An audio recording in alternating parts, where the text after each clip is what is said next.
We are just under a month away from the 2023 NBA draft, and I think I've identified my three favorite early prospects for the Sacramento Kings at that 24 range, even if likely two or maybe all three of them might be gone by the time the Sacramento Kings make a selection. And here to help me break down the games of those three, plus talk to us a little bit about what the draft combine is like in Chicago, Leif Thulin from the Locked On NBA Big Board. He joins me right here on Locked On Kings.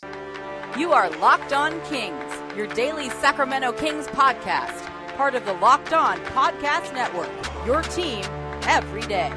And now, ladies and gentlemen, it is that time for another episode of Locked On Kings.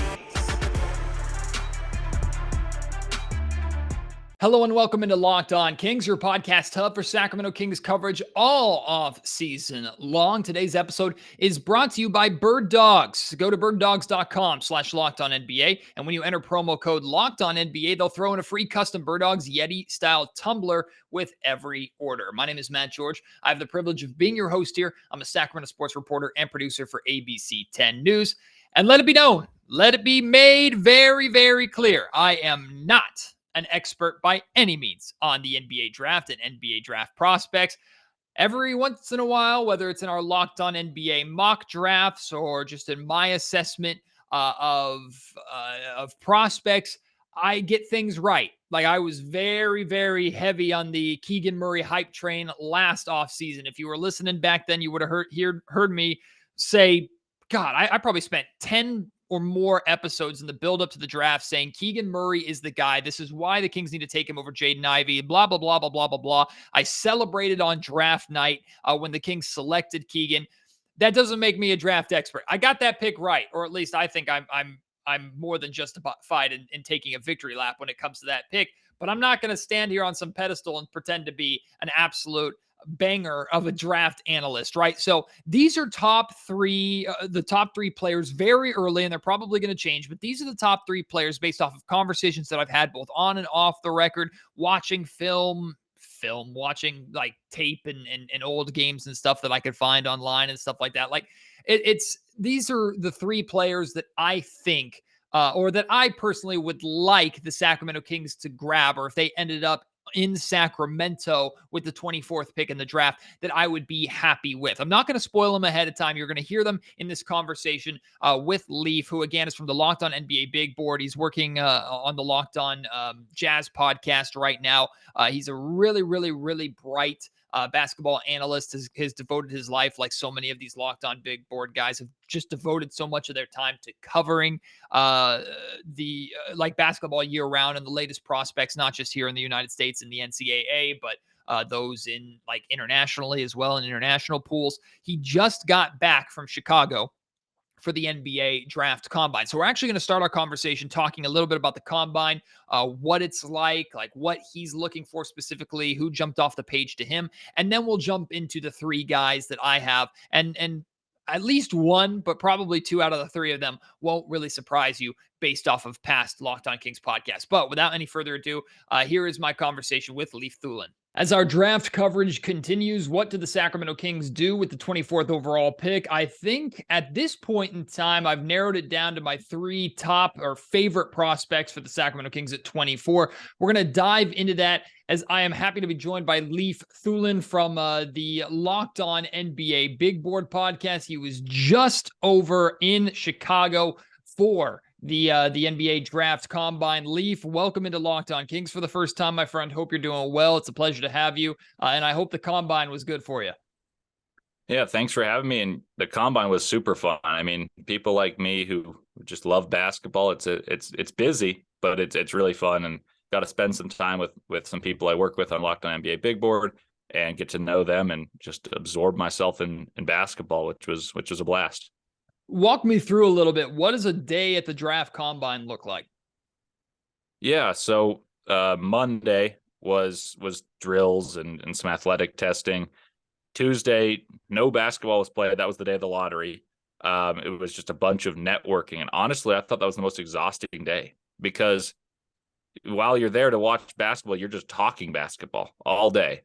and you're meeting people and they're asking what you do. But more importantly, from my perspective, was asking what these people do, trying to gain perspectives on how they evaluate.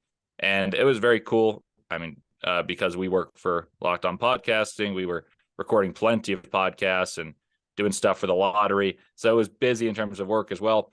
And then the Wednesday and Thursday, there were scrimmages. So there's 2 scrimmages each day. You get to see pro days after that. So the afternoons were chock full of basketball. I have my notebook right here with all my notes on all the scrimmages, all the players' pro days. And it's really, really fun. It's just at a certain point, you've hit a level of, man, I've been talking and watching basketball for 11 hours today.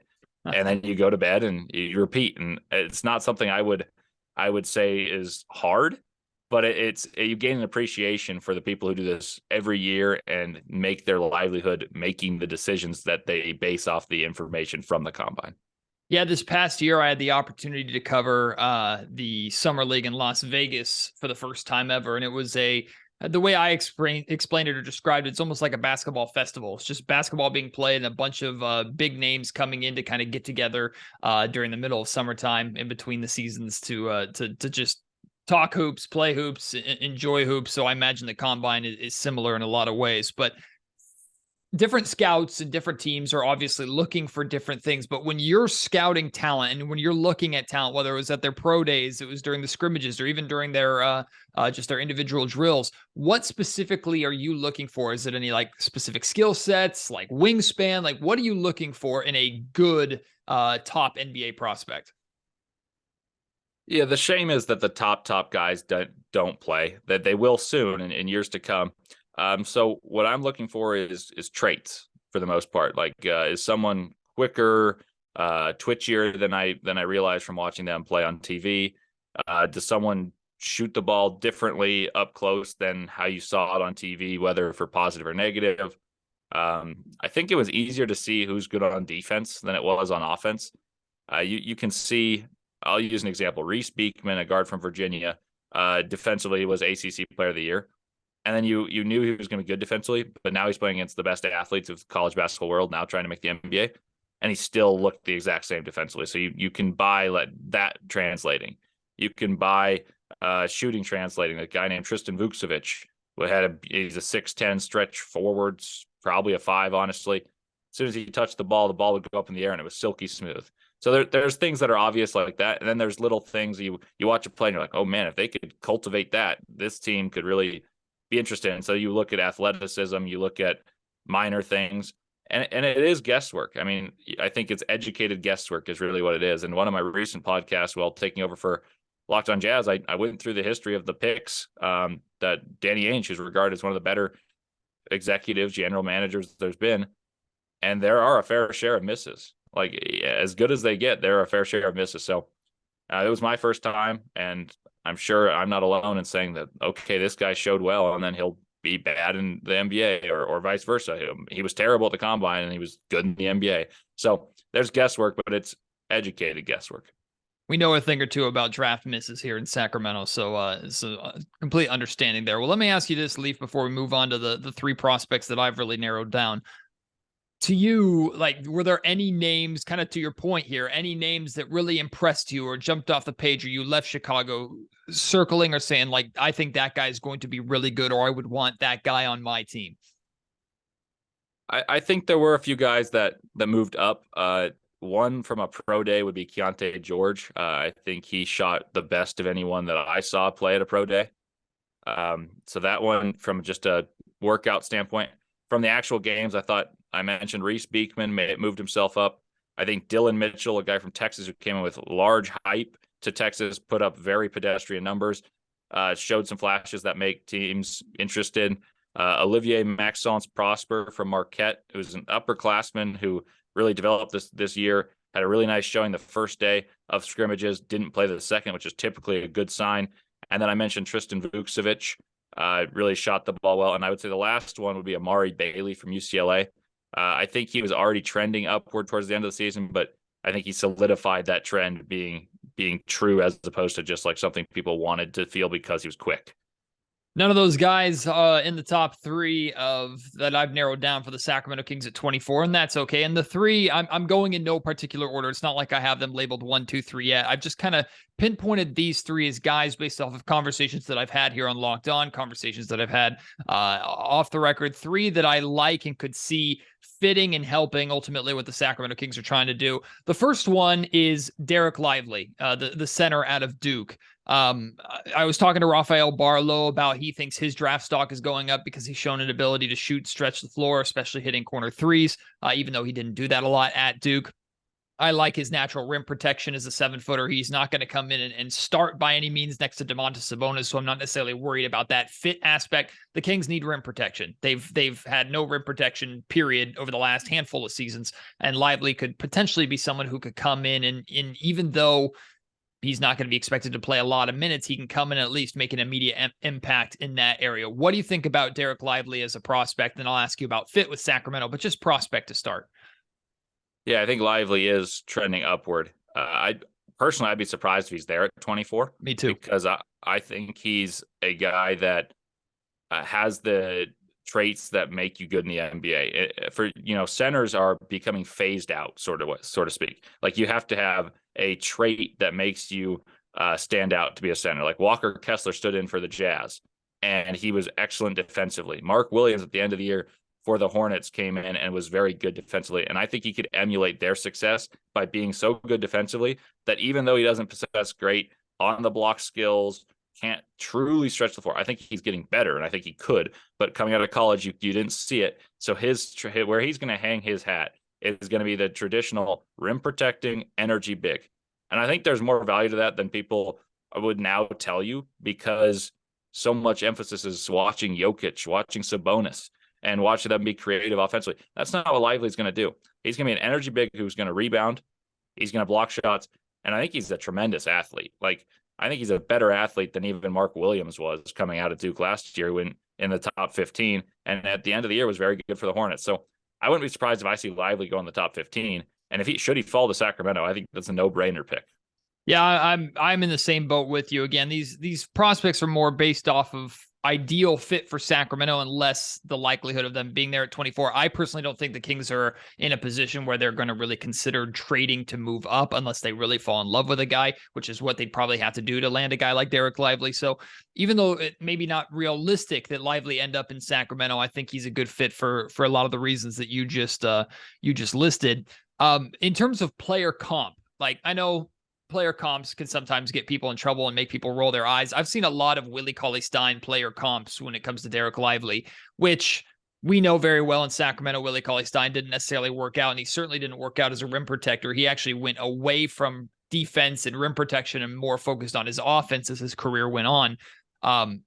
What I'm hoping with Derek Lively is he could be like a late career Brook Lopez type player, where he's that rim protection, that rebounding, but someone who can space the floor. Maybe not shoot the ball as well as Brook Lopez does, but that type of player is exactly what the Sacramento Kings can be, or what the Sacramento Kings need. Do you think that there is some Brook Lopez now, not early Brook Lopez, but Brook Lopez now in Derek Lively's game? I'd hesitate to say so, just because there's a lot of people who can shoot a basketball in an open gym. Yeah, and I do buy that he can shoot. Like, I think his form looks good.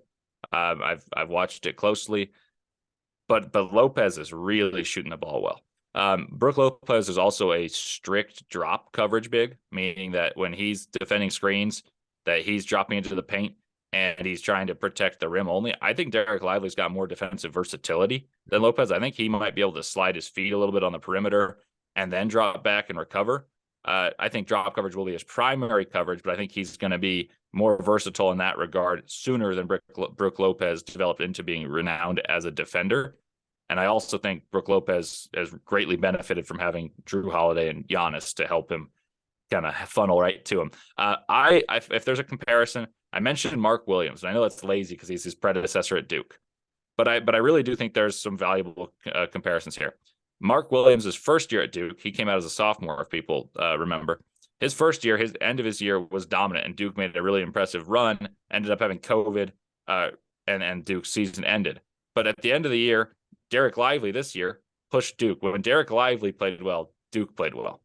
And then Duke made a strong run and was considered one of the better teams in college basketball, top 10 by just about every metric. And I think the reason I think they're similar is Derek Lively is long, runs very well, shows better touch than he advertised in college, but he played with a loaded team, so the ball wasn't going to him. So I think he's got more offensive game than people think. And defensively, he can both rim protect, slide a little bit, and he's got recovery traits that not all bigs do. Last question I have about Derek Lively is in terms of immediate impact. The Sacramento Kings are trying to win now, and that's a position that they're not normally in when it comes to the draft, although they were in last year, and Keegan Murray ended up being the right prospect. But for Lively to be 19 years old coming into the league, how fair is it to expect if a winning team drafts him, how fair is it to expect him to be able to make some sort of immediate impact as a rotation player? That's tough because he'd be asked to be the defense in a second unit for the Kings. He wouldn't. I don't think he'd start with Sabonis. So yes, I think he can make an impact in the sense that he'll be playing an event, and you'll see some of that talent defensively. I think offensively it'll be harder for him immediately. I think defensively he'll adapt well, but it's hard to ask someone on a team with playoff aspirations that was a 3 seed in the West this year to make a huge impact. So I think he could be a solid backup big immediately and develop into more. But it's hard to be like, okay, well, I want our defense transformed.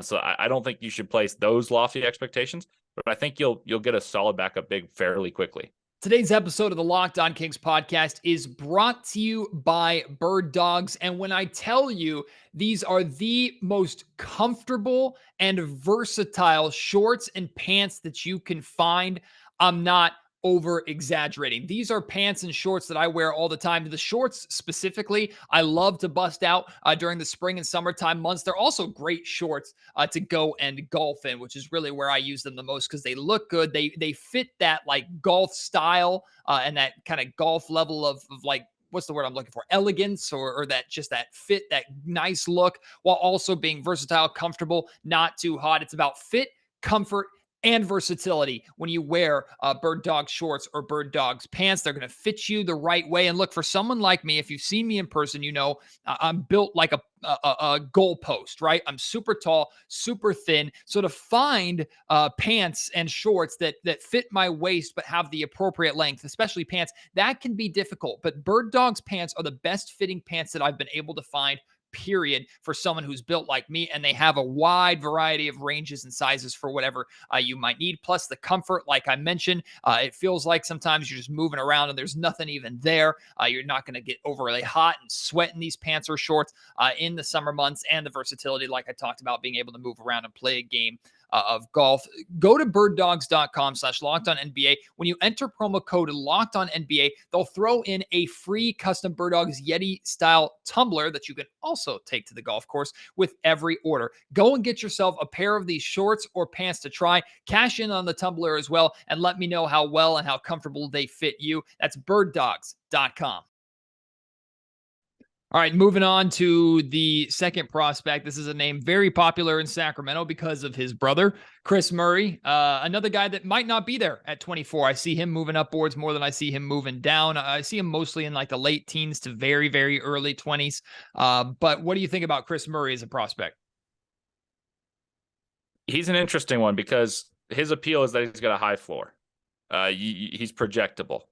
And so if he slides further down a board to 24, for instance, you could make an argument that's a really good pick because you're going to get a guy who shoots the ball well. You're going to get a guy who's going to rebound. And I think he's a little overrated defensively, but most people would say he'll be able to defend. He won't be locked down, but he's able to defend. I have my slight worries about his defense. But if you're going to get a 6'9" guy who can shoot the ball pretty well and he'll rebound, and most people are going to be okay with that at 24. No matter, he's not going to be what his brother is. Keegan's a better athlete. But I think that there's a real appeal of that pick. And obviously the tie is the twin brothers. And so I don't know if he's there because I think there's going to be people that pick like in the top 20 that say, well, we got a projectable player. I spoke with an agent while I was in Chicago, and he represents Chris Murray and a guy named Kobe Brown. And he talked about how both of them are similar players because They're going to shoot the ball very, very well, and they're going to compete defensively. And that's what role players are asked to do right now. So that's my pitch for why he's probably a good pick. I just don't know if he's there.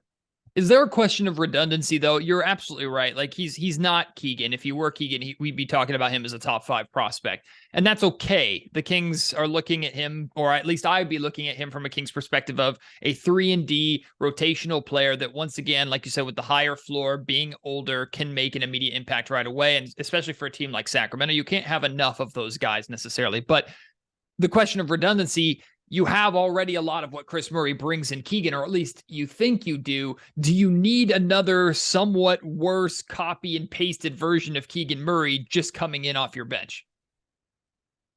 I don't think it would hurt you. I think there's a certain place for players like that in the NBA. I think if you look at the teams that have made it far in the playoffs, they've all got guys that come off the bench and knock down threes and are eager and willing to rebound and defend.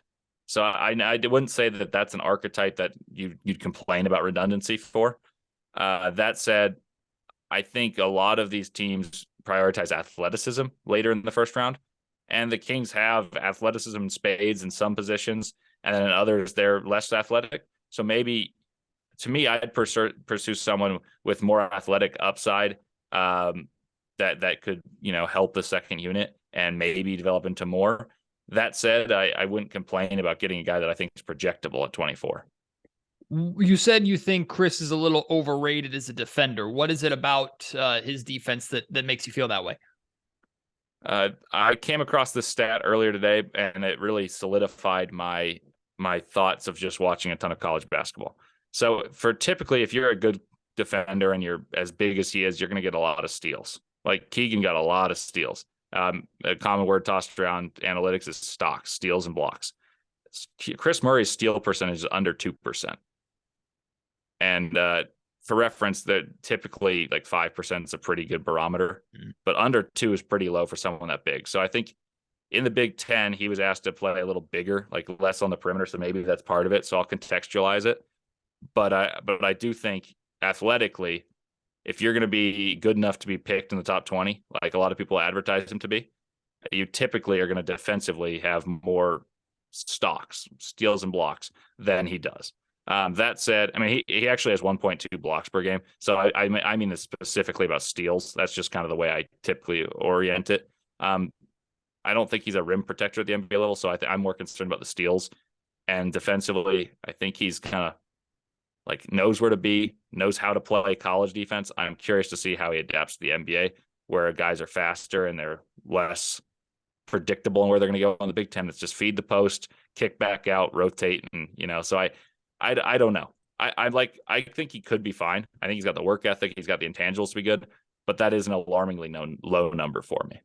Did you attend his pro day? Because I saw on social media that he seemed to be very popular with his pro. I mean, all these guys are, but he seemed to have a lot of scouts at his pro day, garnered a lot of interest, and seemed to have a really good pro day based off of what I was reading and what I was seeing. Were you there? And is that typical, or is that just kind of pre-draft hype?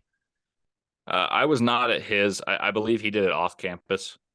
So a couple players did it off campus. I was at just about everyone that was on campus.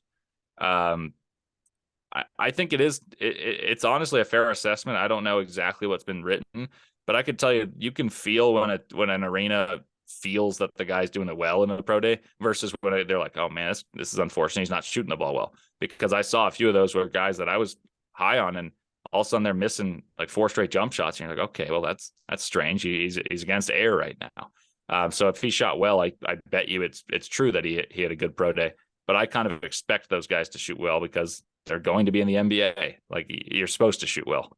This episode of the Locked On Kings podcast is also brought to you by our friends over at FanDuel. Make a fast break to FanDuel right now during the NBA playoffs. New customers, you can get a no-sweat first bet up to $1,000.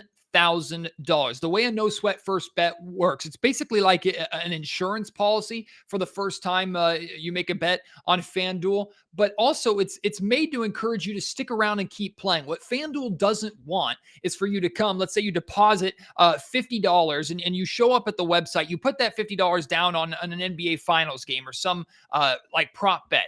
and you lose. And then you're out of money and you close the website, you never go back again. They don't want that. So what a no sweat first bet does is you can win up to $1,000 back in bonus bets if your bet does not win. So you're either going to win that bet and then you double your money or however much, whatever the line is, and you're off to a great start and already in the green, or you'll get these bonus bets that will help you get back into the green and allow you to keep playing, keep having fun, and hopefully keep making money. There's no better place to bet on all the playoff action than America's #1 sportsbook. Visit FanDuel.com/locked on and get a no sweat first bet up to $1,000. That's FanDuel.com/locked on. FanDuel, the official sports betting partner of the NBA. The last on my list is someone definitely more in the Kings range. If anything, on a lot of mocks has him a bit lower than the Kings range, and that's Maxwell Lewis out of Pepperdine. Now, I've gotten conflicting kind of feelings, vibes about Maxwell Lewis. I've had people saying they think he's going to be really, really good. I've had people say he was the top scorer at Pepperdine, put up good numbers, but that team didn't win anything. And if he was that good, that team would have had a little more success. Where are you at with Maxwell Lewis as a prospect? Yeah, I've got conflicting feelings about him as well, because early in the year, he had an amazing start and everyone was like, man, this guy could be a lottery pick. So I started watching with that expectation in mind. I was like, okay, I don't know if he's got the traits, the athleticism, because he wasn't like athletically blowing by people in the WCC. And with the exception of Gonzaga, and I guess you can throw in St. Mary's because St. Mary's is really, really good fundamentally, defensively, but they're not crazy athletic. You should be blowing by people. But he scores with guile, which is something I appreciate for someone like that's a role player. But it felt like he should be doing more against the competition he was playing. But I heard, I didn't go to this pro day, this was off campus, but Rafael Barlow gave a rave review about how good Maxwell Lewis. He came back in, he was late to one of the scrimmages, coming back, and he goes, and we were like, where were you? And he goes, Maxwell Lewis is going to be a star. That was exactly what he said. So I'm going to watch some more film on him. Right now, I've got him about 21 on my board. I haven't finalized it, but this is someone that I think in play for the Blazers, the Kings, 23, 24. That range, should he be there, is worth taking a flyer on. Develop, cultivated what he has, because what he has are traits that can be very good. You just got to see if he's got the ability to incorporate them at the NBA level. And I think the Kings would be a really nice landing spot for him, because there would be less pressure right away, because there are guys who can score. So he could learn and not have this pressure to score right away if he were on like a bad team. So I think that would be a really good pick for the Kings.